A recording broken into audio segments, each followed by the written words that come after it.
Bonsoir et bienvenue à cette édition. Les titres. Le Bénin et la France ont signé ce mardi 9 novembre l'acte de transfert de propriété des 26 œuvres trésors royaux d'Abomey. À suivre les déclarations des deux chefs d'État à l'occasion de la cérémonie tenue à l'Élysée. Le procureur spécial après la criette, Mario Metonou, a réagi ce 9 novembre à l'arrestation et à la garde à vue d'un avocat dans l'exercice de ses fonctions. C'était au cours d'une déclaration de presse ce mardi. La FIFA a désigné le Béninois Louis Rougnan-Dandé pour officier la rencontre Djibouti-Algérie le 12 novembre prochain. C'est dans le cadre de la 5e journée des éliminatoires du Mondial 2022.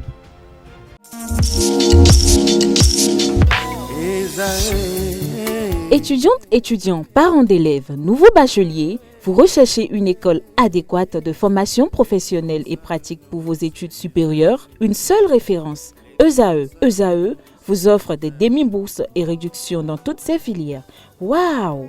Payez 300 000 au lieu de 550 000 en licence 1, 2 et 3 en journalisme, réalisation, sciences de gestion, administration des affaires, sciences économiques et sciences juridiques. En master 1 et 2, 670 000 en journalisme et 550 000 en sciences de gestion et administration des affaires au lieu de 1 070 000. Écoutez, pour les 100 premières inscriptions en administration générale et administration des finances, payez 450 000 au lieu de 550 000 pour la licence 1, 2 et 3. En master 1 et 2, payez 870 000 au lieu de 1 070 000. Alors, rendez-vous vite à ESAE pour la rentrée académique 2021-2022. Les deuxième et troisième années démarrent le 20 septembre 2021 et la première année le 11 octobre 2021. Informations et renseignements, ESAE Cotonou, 3e rue à droite en quittant le carrefour Jador pour la BIBE Jéricho. Téléphone 96 80 55 11 ou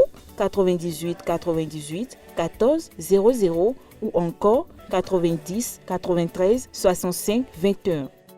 ESAE, l'excellence à un an.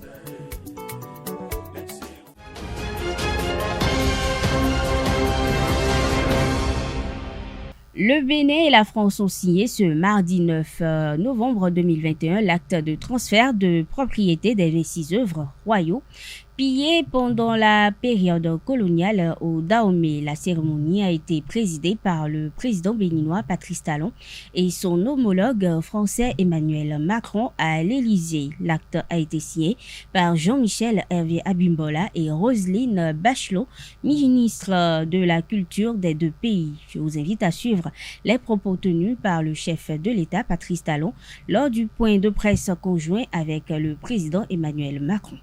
Monsieur le Président, merci. Merci à vous personnellement. Merci au Parlement et au peuple français pour ce geste combien symbolique et inespéré et avec toute sa charge d'émotion et de polémique. Par ma voix, c'est le peuple béninois tout entier qui vous exprime sa gratitude et ses félicitations pour votre clairvoyance et votre courage qui ont permis de franchir le cap du tabou de la restitution. Bravo. Bravo, Monsieur le Président. Mais, Monsieur le Président, cher Président, convenez avec moi que la restitution de 26 œuvres que nous consacrons aujourd'hui n'est qu'une étape dans le processus ambitieux d'équité et de restitution des patrimoines mémoriels estorqués jadis au royaume du territoire du Bénin par la France.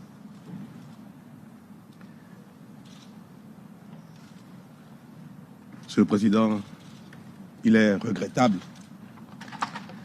que cet acte de restitution, si pourtant appréciable, ne soit pas de portée à nous donner entièrement satisfaction.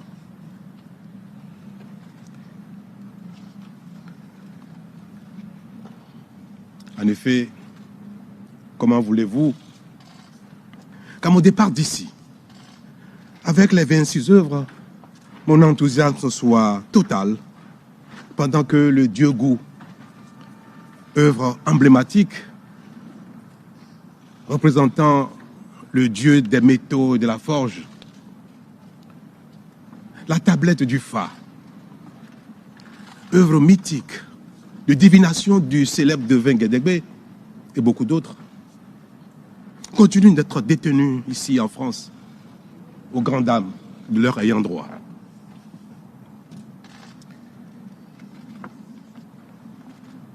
Mais, est-ce que désormais l'espoir n'est pas permis? Si. Si, Monsieur le Président. L'espoir de leur retour au pays, eux aussi. Ces œuvres que je viens de citer et les autres. L'espoir de leur retour au pays est désormais permis grâce à vous. C'est extraordinaire.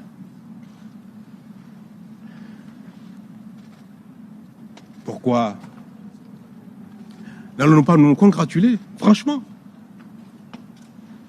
pour ce tout premier épisode, en attendant de nous retrouver à nouveau bientôt sur ce même écran pour la suite. J'ai pas de doute. Et je voudrais vous dire, take 5. Bravo. Vous savez, l'émotion qui m'étreint ce matin est dévastateur. Elle est dévastatrice parce que je l'ai espéré. J'ai désespéré. Je me suis accroché et j'ai prié tous les dieux, tous nos ancêtres, pour que vous soyez bien inspirés. Et ils l'ont fait. Vous aurez, Monsieur le Président, le retour. Vous le verrez bientôt. Vous-même. Et la France aura toute la grâce qu'elle mérite par ce acte si élogieux qui permet à ces œuvres si... Permettez-moi de dire le mot symbolique, tout simplement, parce que les mots qui m'inspirent, vous ne les comprendrez pas. Parce que tout à l'heure, j'ai entendu le ministre de la Culture dire, ou alors le maître de cérémonie dire, les biens du royaume d'Abomey, les biens culturels. Mais c'est beaucoup plus que ça. C'est notre âme, Monsieur le Président.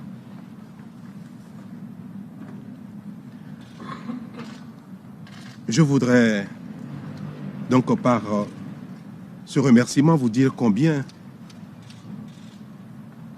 ce qui pour nous relève de notre patrimoine génétique profond, combien le fait de leur permettre de retourner chez eux, parmi les leurs, pour notre bien, pour notre tranquillité, pour notre sérénité désormais, combien ces patrimoines seront de toute grâce pour vous, pour la France. Parce que j'ai l'assurance que ça ne va pas s'arrêter là. J'ai l'assurance que très bientôt, puisque vous avez instruit les travaux législatifs pour définir un cadre plus général de restitution, j'ai donc l'assurance que par ce fait-là, le reste connaîtra le même sort que les 26 œuvres que j'emporte avec moi. À Cotonou, demain, à leur arrivée, elles seront célébrées. Mais vous aussi. La France la célébrerait aussi. Parce qu'on n'a plus de doute que la suite viendra. Merci. Merci, Président. Merci à nos ministres de travail. Je vous invite à suivre à présent le président français Emmanuel Macron. Il y a eu la lettre du ministre béninois des Affaires étrangères d'août 2016, qui avait d'abord été rejetée par le gouvernement français au nom du principe d'inaliénabilité des collections publiques. Il y a eu, en novembre 2017, le discours de Ouagadougou où je me suis engagé à rendre possible les restitutions temporaires ou définitives d'œuvres du patrimoine africain. Il y a eu notre entretien avec le président Talon en mars 2018, où en sa présence, nous avons mandaté Bénédicte Savoy et Felwine Sarr, et je tiens à les remercier pas simplement de leur présence, mais de tout leur travail, et où ils ont été mandatés pour tracer le cadre intellectuel d'une doctrine en matière de restitution. Il y a eu la remise de leur rapport le 23 novembre 2018. Et mon engagement, sur proposition du ministre de la Culture et du musée du Quai Branly Jacques Chirac, de restituer 26 œuvres des trésors d'Abomey, prises de guerre du colonel puis général Dodds. Il y a eu l'adoption à l'unanimité des parlementaires de la loi promulguée le 24 décembre 2020 autorisant cette restitution. Et il y a eu le travail considérable au Bénin et en France pour accompagner cette restitution d'une coopération exemplaire en matière culturelle, scientifique, patrimoniale, que nous avons eu l'occasion de détailler lors de la cérémonie du 27 octobre au musée du Quai Branly Jacques Chirac. Par des programmes ambitieux en matière de formation et d'accompagnement des projets culturels et patrimoniaux béninois, et notamment du futur musée d'Abomey soutenu par l'Agence française de développement, par ce partenariat inédit qui s'est noué entre nos deux pays autour de cette restitution. Et c'est bien là pour moi tout le sens de ce geste. Au-delà de cette restitution, nous allons poursuivre le travail engagé depuis 2017. Et c'est pourquoi j'ai confié à Jean-Luc Martinez, ambassadeur pour la coopération internationale dans le domaine du patrimoine, une réflexion sur les critères de restitution en vue de l'élaboration à terme d'une loi cadre. Les œuvres sont aujourd'hui prêtes à partir. Après leur exposition lors de la semaine culturelle béninoise qui leur était dédiée au musée du Quai Branly Jacques Chirac, qui a eu un immense succès auprès du public, elles ont été emballées par des conservateurs béninois et français dans des caisses. Elles sont désormais à l'aéroport, prêtes à repartir avec vous, Monsieur le Président, vers leur pays, vers le peuple béninois. Et c'est une nouvelle page qui s'ouvre pour ces œuvres, mais aussi pour le partenariat entre le Bénin et la France. Un partenariat d'État à État, de professionnel à professionnel, de société civile à société civile, de jeunesse à jeunesse. Un partenariat entre égaux. Avec le président Talon, nous avons évoqué bien d'autres domaines de cette coopération entre nos pays. Nous avons d'ailleurs parlé de notre jeunesse aussi, de l'éducation et de tout ce que vous voulez faire et ce chemin sur lequel la France sera à vos côtés, Président. Mais je me réjouis aujourd'hui de cette étape que nous franchissons ensemble, par une volonté commune. Parce que vous avez eu le courage de demander et redemander ce qui vous était dû, parce que plusieurs ont eu le courage d'éclairer ce chemin, et parce que conservateurs, des scientifiques, des artistes ont eu le courage de revenir sur ce qui était jusqu'alors des tabous. Le geste d'aujourd'hui est la possibilité pour la jeunesse béninoise, la jeunesse africaine, de retrouver des œuvres de son histoire et de son patrimoine, de pouvoir les admirer chez elle. Et je souhaite que ce mouvement se poursuive et que l'universel soit accessible à Cotonou comme à Paris. Le Bénin se réjouit de la signature de l'acte qui officialise le retour des 26 trésors royaux au Bénin, comme l'a précisé le président Talon. Ces œuvres sont considérées comme des trophées de guerre qui portent une partie de nous. Le plasticien Zikbe l'a martelé au cours de l'entretien qu'il a accordé à Carles Kitome. Je n'étais pas encore né à ce moment-là, mais je pense que les trophées de guerre, c'est standard dans le monde entier. Il a juste servi son peuple, à mon avis. Et en retour, il a ramené des trophées de guerre. Mais son intelligence que je trouve, c'est d'avoir versé ce patrimoine pour sa nation, la France. C'est d'ailleurs ça qui a permis la conservation, à mon avis, si je me trompe parce que je ne suis pas historien d'art, mais qui a permis de conserver des œuvres. Et je dis, même si ça a mis du temps, je remercie ceux qui ont gardé ces bébés-là, ces joyaux, mais c'est gardé si longtemps, et que maintenant, peu à peu, réussit maintenant à nous les concéder. Je pense que les œuvres ont déjà réussi un certain conditionnement déjà. On était chouchoutés. Moi, je l'appelle même le bébé des Blancs. C'est le bébé maintenant. Et quand ils nous concèdent à nouveau, quand ils retournent une petite partie, c'est à nous maintenant d'aller encore à l'école une fois. Je pense que notre gouvernement y réfléchit, d'envoyer des scientifiques, des personnes pour apprendre la conservation, que c'est un air nouveau de conditionnement des œuvres. Je pense qu'ils y pensent.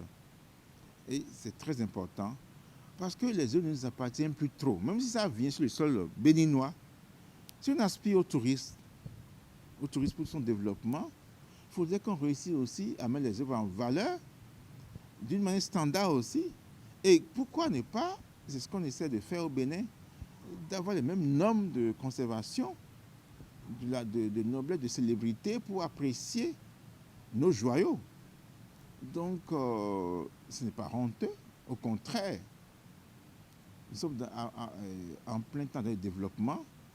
Et ce serait insulter le Bénin de ne pas réussir à conserver les œuvres d'une manière standard aussi, comme ça se voit partout dans le monde entier. Les Chinois savent conserver leur patrimoine, les Japonais, les Autrichiens, etc. Mais les Béninois aussi est capable parce que depuis toujours, pourquoi il y a eu des musées? C'est aussi pour conserver.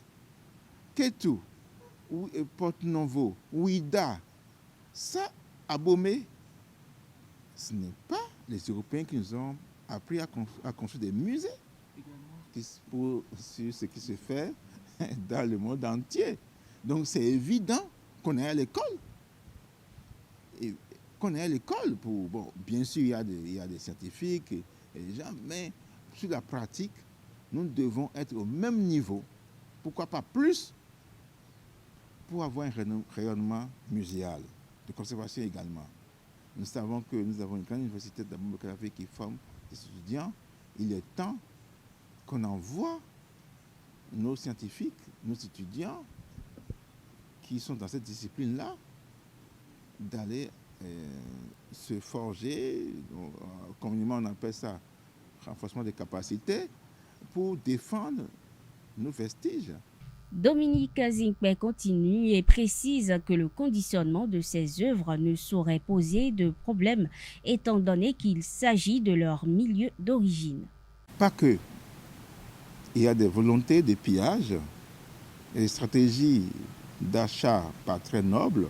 Il y a eu des vols concrets. Mais regardez, je ne peux que me réjouir du retour des 26 œuvres au Bénin. Imaginez-vous un pays comme le Sénégal qui reçoit juste actuellement un sabre, un seul objet, alors qu'ils ont déjà construit un musée à cet effet. Alors, ils vont réussir à avoir d'autres. Le Bénin c'est le Bénin qui a réussi à avoir plus d'œuvres que des œuvres de Mali, de Sénégal, et pas loin. Congo, avec les Belges, c'est encore une autre histoire. Eux, ils ont les vertiges énormes qu'ils attendent à recevoir. Et plus proche encore de nous, le Nigeria, les NOC de Benin City, ça se retrouve partout dans le monde, en Autriche, etc. Et je pense que c'est un grand réveil pour le peuple africain de rentrer et de réussir à avoir son patrimoine et d'en jouir pour la génération actuelle et future également. Donc c'est un grand pas. À mon avis, il y a un argument qui est vraiment faux en disant nous ne sommes pas capables de construire des musées pour les conserver. Beaucoup d'eux étaient déjà dans des musées. Beaucoup d'eux étaient déjà dans des familles. Alors, nous avons notre climat. Il y a des œufs qui ont déjà eu leur âge avant que ce soit volé ou acheté ou avec quelle manière. On ne va pas revenir là-dessus. Mais l'argument de dire que ne sait pas conserver, c'est des matériaux utilisés qui appartiennent au peuple africain, notamment les rois de Dahomey, quand ils leur fèvre, quelques bois qu'on sait très bien que ça va durer dans le temps. C'est ces bois qui ont été utilisés pour faire quelques œuvres majestueuses. Donc l'argument pour dire qu'on ne sait pas les conserver, la vérité même sans avoir un musée, comment on dit ça, c'est-à-dire aux normes standards de l'Europe avec la climatisation à fond, avec des gants pour les toucher, c'est l'argument qui a fait que ça a duré aussi de temps. Mais aujourd'hui, bon, ok, on respecte encore, on veut être dans les normes si on veut. Mais les œufs savent vivre dans les pays tropicaux. Chaque œuf vit dans son environnement immédiat, tel que ça a été conçu à l'avance. Dans une déclaration de presse ce mardi 9 novembre, Mario Metonou, le procureur spécial de la Criette, a rappelé les circonstances de l'interpellation de maître Enoch Chadari. Selon lui, les faits se sont déroulés le mercredi 29 septembre dernier, peu après 15 heures. Les agents de la police républicaine qui venaient de découvrir 2575 tonnes de cocaïne dans un entrepôt 6 à PK10, route de Porte-Nouveau, ont fait venir sur les lieux le propriétaire du dit entrepôt aux fins d'identification et constatation contradictoire. L'avocat Chadari s'est présenté sur les lieux à bord de son véhicule et avait en sa possession tous ses téléphones portables, étant entendu qu'en ce moment-là, il n'était pas encore en état d'arrestation. Après avoir reçu des informations précises sur les propriétaires de la cargaison, le procureur Metonou a ordonné la mise en place d'un double cordon de sécurité autour des lieux, ce qui a été fait et l'équipe de sécurité a été renforcée par des militaires armés. En ce qui concerne l'arrestation de l'avocat Chadari, le procureur indique que le concerné, après le premier cordon de sécurité, forçait le deuxième en dépit de l'opposition des forces de l'ordre. Leur chef s'est rapproché de lui pour lui signifier qu'il ne pouvait rester sur les lieux. En réponse, l'avocat Chadari lui a opposé une violence d'abord verbale puis physique. Sorti du périmètre par les forces de l'ordre, l'avocat a entrepris de filmer l'opération en cours, raison pour laquelle il a été conduit au commissariat d'Ekbé pour besoin de l'enquête. Le procureur précise que c'est une fois contacté par le maître Michel Aoumenou qu'il a su que la personne interpellée était Enoch Chadari, l'avocat. Il a donc ordonné que l'intéressé soit mis sous convocation pour la suite de l'enquête. Selon M. Metonou, depuis son départ du commissariat, l'avocat Chadari n'a jamais répondu à la convocation qui lui avait été remise le 4 octobre dernier. Il ne s'est pas non plus constitué auprès de celui qu'il prétendait assister le jour des faits. Pour rappel, l'Ordre des avocats du Bénin a déclenché hier lundi une grève de 72 heures en protestation. Santé dans cette édition. La dépression est un trouble mental caractérisé par un état dépressif persistant. Ce mal dont souffrent beaucoup de personnes aujourd'hui doit être identifié afin d'être mieux traité. Quel est ce mal et comment le vaincre? Le docteur Josaphat Setemede nous en parle au micro d'Anaël Dou. La dépression est un trouble mental, un trouble de l'humeur qui se caractérise par une perte d'intérêt de la part du patient dans toutes les activités de tous les jours. Pour parler des causes de la dépression, je vais les mettre en 3 niveaux, d'accord? Il y a d'abord les causes psychologiques. Okay? Chaque être humain que vous prenez a une santé mentale qui peut se détériorer dans sa vie, spécifiquement parce que justement, elle affronte des problèmes et ces problèmes-là peuvent l'atteindre psychologiquement, voyez-vous. Le deuxième niveau, c'est au niveau social. La société nous inflige une certaine pression Ok, il y a la vie professionnelle, il y a la famille, il y a beaucoup de problèmes qu'on peut gérer, il y a des accidents qui surviennent de façon spontanée. Tous ces facteurs font que lorsque vous cumulez voilà, toutes ces choses-là, vous pouvez être susceptible à la dépression. Et le dernier point, c'est l'aspect biologique, c'est-à-dire que vous pouvez avoir une autre maladie et cette maladie-là va être un terrain, en fait, un terreau qui va favoriser l'apparition d'une dépression. Vous avez quelqu'un qui ne se nourrit presque pas, pas du tout, quelqu'un qui a ce qu'on appelle une hypersomnie, c'est-à-dire qu'elle dort énormément, ou souvent il y a des personnes qui ne dorment pas du tout.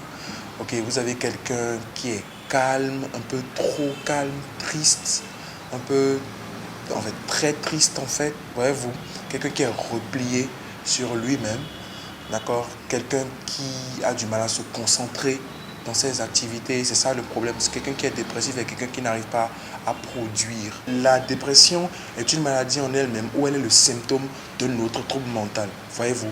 Et donc quelqu'un qui est dépressif déjà, voilà, peut être sujet par exemple à une addiction parce que, voilà, supposons qu'elle est triste et tout, et qu'elle a accès à des médicaments, okay, qui lui permettent de mieux dormir ou de plus dormir, ou par exemple à du cannabis qui le détend ou qui le met de meilleure humeur. Vous pouvez voir là au fur et à mesure qu'un cercle vicieux va s'installer. La folie est ce que n'importe qui définirait comme un trouble mental. Donc je dirais, okay, que la dépression est un type de folie, voyez-vous. Mais sinon, la folie, voilà, ce sont les troubles mentaux en général, et nous dirons que la dépression est un type de folie. Toujours au micro d'Anaël Dohou, le docteur Josaphat Setemele apporte quelques conseils pour y remédier. C'est le travail du psychologue ou du psychiatre d'aider tout patient atteint de ce trouble mental à s'en sortir. Et donc le travail qui est fait par le psychothérapeute, c'est de déterminer l'origine d'abord de cette dépression, okay? Parce qu'il y a une cause. Okay? Ça peut être plusieurs causes, mais quand même on a une idée de savoir ce que c'est. Et ensuite, selon la cause, il y a un traitement qui est apporté au patient pour qu'il puisse, pour que son état puisse s'améliorer. Donc ça peut passer par des médicaments, ça peut passer par ce qu'on appelle une thérapie de soutien, d'accord? Il y a véritablement différents niveaux de traitement qui permettent aux patients de guérir du trouble. Et généralement, lorsque les patients sont atteints de cette maladie, ils n'imaginent pas qu'il est possible de s'en sortir. Mais quand vous vous rapprochez d'un professionnel de santé, il a les armes nécessaires pour vous aider à en guérir. Il y a quelques conseils qui sont tout simples qu'on pourrait donner à quelqu'un. Déjà, vous avez besoin d'une bonne nuit de sommeil. Okay? Vous avez besoin de bien dormir. Vous avez besoin d'une activité physique régulière qui fera du bien à votre corps et à votre mental. D'accord? Vous avez besoin de limiter votre consommation de sucre, d'alcool, éviter les drogues, s'il vous plaît. Limitez votre présence sur les réseaux sociaux parce qu'il y a un rapport qui a été établi entre l'abus d'utilisation des réseaux sociaux et la dépression. D'accord? Faites l'effort d'avoir une vie professionnelle épanouie et une vie familiale épanouie également. Un bon réseau de soutien pour vous aider en cas de problème. D'accord? Et en dernière position, ayez des principes de vie, le genre qui renforce votre esprit et qui vous permet de traverser vos journées. Cela fera que même lorsque vous êtes face à des difficultés, vous saurez garder l'esprit assez fort pour y arriver. Mais au-delà de tous les conseils que je viens de donner, si vous sentez qu'il y a un problème, rapprochez-vous le plus tôt possible d'un professionnel de la santé mentale ou d'un médecin en général qui saura vous aider. Spiritualité à présent. La sorcellerie n'est pas chose satanique selon le spirituel Sylvain Kouassi. Selon lui, c'est l'art d'interroger le divin. Il est au micro de Jacques Marion d'Almeida pour plus de précision. La sorcellerie n'a jamais été mal. La sorcellerie est un bien que nos ancêtres nous ont laissé. Et c'est dommage qu'aujourd'hui que l'Église a jeté l'hérésie sur la sorcellerie. l'Église l'a transformé en démon. La sorcellerie n'est pas liée avec le démon, avec le Satan. D'abord, la plupart des Africains, universitaires ou bien individus sans dents, ne comprennent même pas ce qu'on appelle Satan. Qu'est-ce qui est Satan? Satan, c'est le cadavre. La preuve, à la mort de ton père, de ta femme, tout le monde fuit le cadavre. Il sent mauvais, il pue. Il dégage une onde négative. Voilà Satan. Satan n'est pas Lucifer. Dans l'entendement de nos ancêtres, la sorcellerie est l'art d'interpréter les sorts. Qu'est-ce qu'on appelle sort? Ça encore, les Africains ne connaissent pas. Ils répètent les mots sans comprendre le contenu de chaque mot. Quand on parle des sorts, on parle des étoiles. On parle de la roue de fortune, Fortuna Major. Quand je parle de Fortuna Major, je ne parle pas de l'argent de la banque. Je parle des étoiles. L'étoile de la destinée. Donc la sorcellerie est là d'interpréter les étoiles de la destinée. Donc en même temps, ceux qui m'écoutent, qui connaissent un peu, la sorcellerie, l'art royal, qu'est le Fa? C'est le Fa qui permet d'interroger les étoiles et de les interpréter en traçant la légende personnelle de chaque étoile. C'est ça la sorcellerie. Mais donc la sorcellerie est la science divine. Et la science divine, c'est quoi? C'est la divination. Et la divination est la mère de toutes les sciences. C'est la cause profonde et tout vient du monde causal, du monde des causes. Donc c'est la sorcellerie et la divination. L'Église n'aime pas la divination. Parce que la divination permet à l'homme de converser avec Dieu qui est l'étoile du matin. La preuve, dans la Bible, les prophètes avant parlaient avec Dieu. Ils communiquaient avec Dieu. Donc tous les humains qui parlent avec Dieu, on les nomme prophètes. Mohamed a dit, il est l'envoyé de Dieu. Il est un prophète, il est Nabi et Rasoul.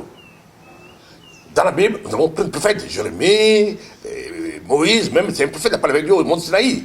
Donc cette communication avec Dieu est possible. C'est ça la vraie sorcellerie, qui est la science du mage. Et comme parler avec Dieu élimine toutes les églises, toutes les religions qui se disent révélées. Ces religions révélées sont des religions lunaires. Ils ont imaginé Dieu, un vieux barbu au ciel avec les anges et son fils à sa gauche. C'est l'imagination. Donc ils sont dans une littérature descriptive de cette image. Tu vois? Donc, allez laisser la possibilité aux individus d'aujourd'hui d'aller parler avec Dieu, ils n'ont plus à gagner beaucoup d'argent. Ils se sont enrichis sur nous en jetant les résultats de la sorcellerie, en disant la sorcellerie est là de communiquer avec le divin, est démoniaque, il ne faut pas y aller, il faut venir s'agenouiller. Les écureuils du Bénin ont poursuivi ce mardi la préparation du match contre les Baria du Madagascar, comptant pour la 5e journée des éliminatoires du Mondial Qatar 2022. La séance s'est déroulée à huis clos. Très attendu, Jodel Dossou a rejoint le nid de l'équipe nationale hier soir avec d'autres joueurs à l'image du capitaine Khaled Adenon. Après sa mise à l'écart lors du dernier regroupement pour faute grave, l'ailier du Clermont Foot a présenté ses excuses au sélectionneur Michel Dussuet, a-t-on appris dans une publication sur la page officielle du 11 national. Le sifflet béninois va retentir au Caire lors de cette 5e journée des éliminatoires. La FIFA a désigné Louis Rouyandandé pour officier le duel entre Djibouti et Algérie le 12 novembre 2021 au stade international du Caire. Il sera assisté de ses compatriotes que sont Eric Aimavo comme premier assistant, Narcisse Couton en qualité de deuxième assistant. Mohamed Issa, quant à lui, est l'arbitre de réserve. Le quatuor arbitral béninois a rallié la capitale égyptienne dans la nuit de ce mardi 9 novembre. Mesdames et messieurs, ainsi prend fin cette page sportive et c'est tout pour cette édition. Merci d'être restés à nos côtés. Agréable soirée à toutes et à tous.